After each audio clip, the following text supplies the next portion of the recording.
এবং আমি একসাথে ইন্টারভিউ দিচ্ছি। কারণ হলো মুনমুনা এবং আমি একসাথে এসেছি। আমরা চলচ্চিত্রের নায়িকা এবং খলনায়ক, বাট বাস্তব জীবনে আমরা দুজন ভাই বোন। তো আমরা একসাথে প্ল্যান করে আসছি এই কারণের জন্য যে আমরা একসাথে আসবো, ভোট দেবো এবং একসাথে চলে যাব। আর আমার এক সাংবাদিক ভাই প্রশ্ন করেছে যে আজকে যে ভোট দিলেন তাদের কাছে আপনাদের কি আশা, আপনারা আশা আশা করেন। প্রথমে আমি বলি যে আজকে থেকে 30 বছর 32 বছর আগে থেকে আমি চলচ্চিত্রে আছি, অনেকবার ভোট দিয়েছি, ভোটের সম্মুখীন হয়েছি। তবে এবারকার পরিবেশটা আমার কাছে এত সুন্দর মনে হলো। সর্বপ্রথমে আমি এখানে যারা সাংবাদিক ভাই এবং ক্যামেরাম্যান যারা আছেন, ক্যামেরা নিয়ে বসে আছেন আমাদের ইন্টারভিউ নেওয়ার জন্য, সবাইকে অসংখ্য অসংখ্য ধন্যবাদ। কারণ এইভাবে এত সুন্দরভাবে শৃঙ্খলা মেনে এর আগে আমি কোনোদিনও যতবার ভোট দিয়েছি এত সুন্দরভাবে আপনারা যে ক্যামেরা সাজিয়েছেন আমি দেখিনি। ইটস ট্রু, এটা সত্য। এই জন্য আমার সাংবাদিক ভাইদেরকে অসংখ্য অসংখ্য মন থেকে প্রাণ ঢালা ভালোবাসা, শুভেচ্ছা।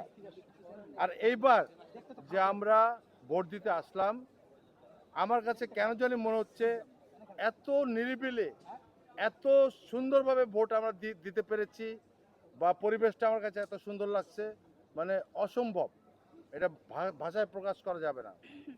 তবে আজকে মনে পড়ছে আমাদের এই অনেক দিনের একসাথে কাজ করার যে আমাদের চলচ্চিত্রের অনেক ভাই বোনেরা আছেন, আমাদের মাঝে নেই, বেঁচে নেই, বিদেশে আছেন, কেউ অসুস্থ আছেন, কেউ হয়তো মারা গিয়েছেন, সেজন্য খুব খারাপ লাগছে।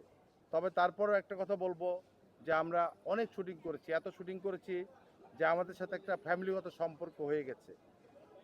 অনেক দিন পরে মনে হলো যে সবার চেহারা আজকে আমি দেখলাম। আমি যদিও টুকটাক এখন ছবিতে নাটকে টুকটাক কাজ করছি, তারপরও এক জাতে এত শিল্পী একসাথে দেখলে বুকে জড়িয়ে ধরে, এটা আমার কাছে খুব ভালো লেগেছে। আর আমি শেষবারের মতো একটা কথা বলবো, আমি দীর্ঘায়িত করব না। কারণটা হলো যে দুই প্যানেল, একটা হলো শানু, শিবা শানু জয়, আর একটা হলো আরমান ভাই মুক্তি।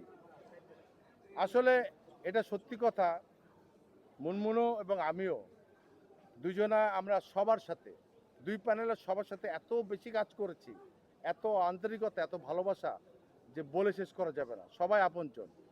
তার মধ্যে আমাদের বিবেক বিবেচনা করে আমরা ভোট দিয়েছি। কাকে ভোট দিয়েছি এটা আমরা জীবনে বলবো না, এটা সবার একান্ত ব্যক্তিগত ব্যাপার, কারোর নাম বলা ঠিক না। তবে বিবেচনা করে আমরা ভোট দিয়েছি সব পদে। যারাই আমাদের যে যত ভোটার আছে, শিল্পী ভাই বোনেরা আজকে যারা উপস্থিত হয়েছেন ভোট দিবেন, তাদের উপরে নির্ভর করছে কে কোন প্যানেল জয়ী হবে। এটা আমি বলতে পারবো না, অনলি গড নোজ, আল্লাহ বলতে পারবে, এটা কেউ বলতে পারবে না যতক্ষণ মতো ভোট গণনা না হবে। তবে যারাই জিতবে, যারাই জয়ী হবে, আমাদের শিল্পীদের ভোটের মাধ্যমে পছন্দ করে যাদেরকে ভোট দিয়েছে, সেই যারা জয়ী হবে তাদের কাছে একটাই অনুরোধ থাকবে আমার। আমি শিল্পী হিসাবে, যেহেতু আমার কেরিয়ার 30-32 বছর, আমি একটি কথাই বলবো যে যারাই জিতবে এবং প্যানেলটা আমাদের জয়ী হবে, তাদের কাছে একটাই আশা থাকবে, অনুরোধ থাকবে, সব কিছুই থাকবে যে আমাদের শিল্পী সমিতির দিকে আপনারা খেয়াল রাখবেন। আমরা চাই আমাদের চলচ্চিত্রের বর্তমান যে অবস্থা আপনারা সবাই জানেন, এভরিবডি নোজ। তো যাই হোক, আমি চাইবো যে যারাই এই প্যানেলে এবার জিতবে, জয়ী হবে, আমাদের শুধু শিল্পী সমিতি না, আমাদের চলচ্চিত্রের যেন পরিবর্তন আসে, সেটা আমি সবার কাছে আশা করব, ওই কমিটি যে কমিটি জিতবে।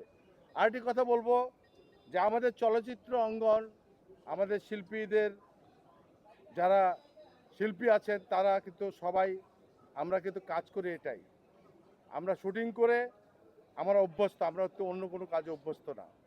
যেন অন্ততপক্ষে আমরা শিল্পীরা শুটিং করে কাজ করে যেন আমরা দুটা ভাত খেতে পারি, এটা আমাদের দাবি থাকবে আমাদের শিল্পী সমিতির কাছে। যারা এবার জিতবে, যেই জিতুক না কেন, দুই প্যানেলের আগে তো বলেছি, দুই প্যানেলের যারা আছে সবাই আমাদের ভাই বোনের মতো পারিবারিক সম্পর্ক, এটা আমার শেষ কথা। তবে আবার লাস্ট কথা একটা বলছি, আমার কাছে এবার ভোট দিয়ে আমি খুব মজা পেয়েছি। আর এত ক্যামেরা, এত সাংবাদিক ভাই এত সুন্দরভাবে আমাদের ইন্টারভিউ নিচ্ছেন, আপনাদেরকে অসংখ্য অসংখ্য ধন্যবাদ। আমরা অপেক্ষা করি রেজাল্ট হওয়া পর্যন্ত। যারাই আসবে তারাই আমাদের আপনজন, তাদের কাছে আমাদের অনেক আশা থাকবে, অনেক আবেদন থাকবে, তারা যেন পূর্ণ করে। ধন্যবাদ সবাইকে। জি মুনমুন আপু